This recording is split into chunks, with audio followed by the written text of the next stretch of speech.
So I'm going to rewind a little bit because, maybe a lot of people, they know Claire. They probably know Lisa as well because she's been at T2 and around for a while. I'm older than you, Lisa, so I can say that. and so we're going to rewind and we'll just spend a brief moment on your past and how you found swimming and started swimming. I think people would want to hear about that. And while you're thinking about that, if you guys want to ask a question, or if you want to chat on the right side of your screen, go ahead and throw up a question for any of these folks on the panel. Or if you're on your phone, it's on the bottom of your screen. Also, you can tell a little bird right there or right there. I don't know where it is on your phone or on your device, but you can also tell a little bird, and that will immediately tweet out what we're doing.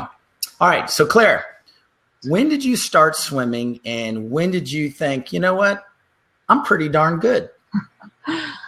Well, I started when I was 6, like a lot of people, and I started because my older brother was swimming, and of course I had to do everything that my older siblings were doing.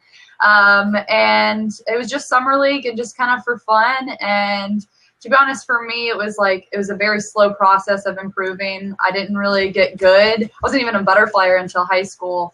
And then I won my high school state meet, and then it was kind of even a progression from there. Made NCAAs my sophomore year, placed in top 8 my junior year, and then got second my senior year. And I think junior, senior year was really when I was like, oh, I could really do this. Go to trials and maybe do something. And then the year. In 2011, that summer, I swam at nationals and got second, and top 2 get to go to the Olympics. So that was kind of like, oh, this is a definite possibility, and then a year later making the team. So that's kind of how I progressed. It took a while, but eventually I got there. That's great. That's a great story, Lisa.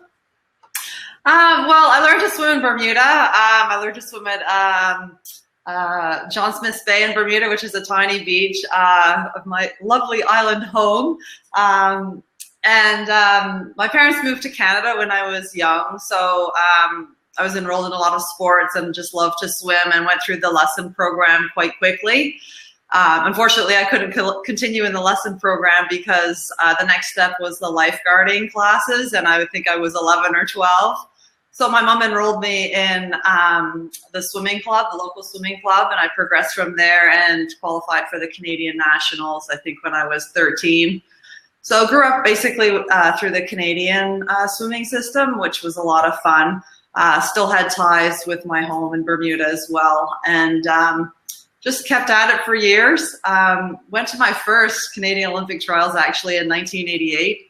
And it's really interesting because Victor Davis and Alex Bauman were both swimming there. Oh, wow. I remember those guys. Yeah. Yeah. So that was really, really cool. I think I came second last in the event.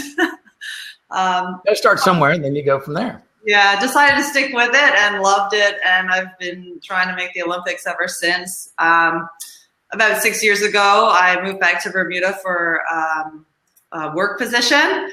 And I've been living and competing for Bermuda ever since, and it's a real honor to swim for a tiny country in my home. So I'm a really proud Bermudian, and if I can represent Bermuda at the Olympics next year, it would be an amazing accomplishment. And that would be really awesome. That would be really, really cool.